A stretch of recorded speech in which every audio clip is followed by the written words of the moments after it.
ঢিঙত অব্যাহত আছে ড্ৰাগছ বিৰোধী অভিযান। আজিৰ এই অভিযান কালত আৰক্ষীয়ে জব্দ কৰিবলৈ সক্ষম হয় বৃহৎ পৰিমাণৰ ড্ৰাগছ।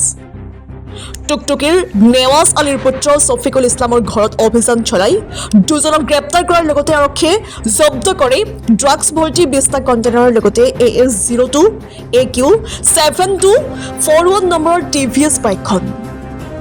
আৰক্ষীৰ জালৰ পৰা ছফিকুল পলাই যাবলৈ সক্ষম হয় যদিও টুকটুকি গাঁৱৰ ছফিকুল ইছলাম আৰু আহোম গাঁৱৰ ছাইফুল ইছলামক আটক কৰিবলৈ সক্ষম হয়।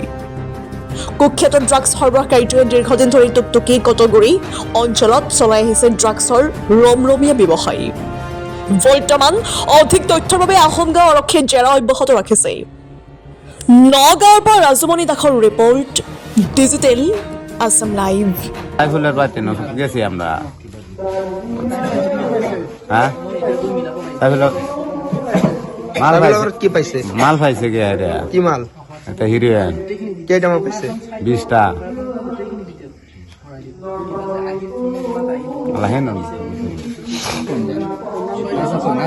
আমার নাম সাইকুল, আমি মানে ধান কাটাতে আইছি। গরকত গড় আমার আহুঙ্গাও, নাম শফিকুল, গরকত টুকটুকি। এতিয়া তো সাইফুলের ঘরত গৈছিল, সাইফুলের ঘর মানে বিক্রি থাকে।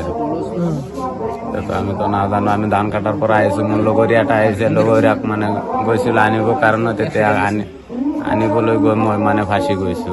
সিহঁতে তো বিক্ৰী থাকে, সিহঁতে তো কার কার ঘর বিক্রি করে? কার কার ঘর মানে সাইফুলের ঘর গেছে।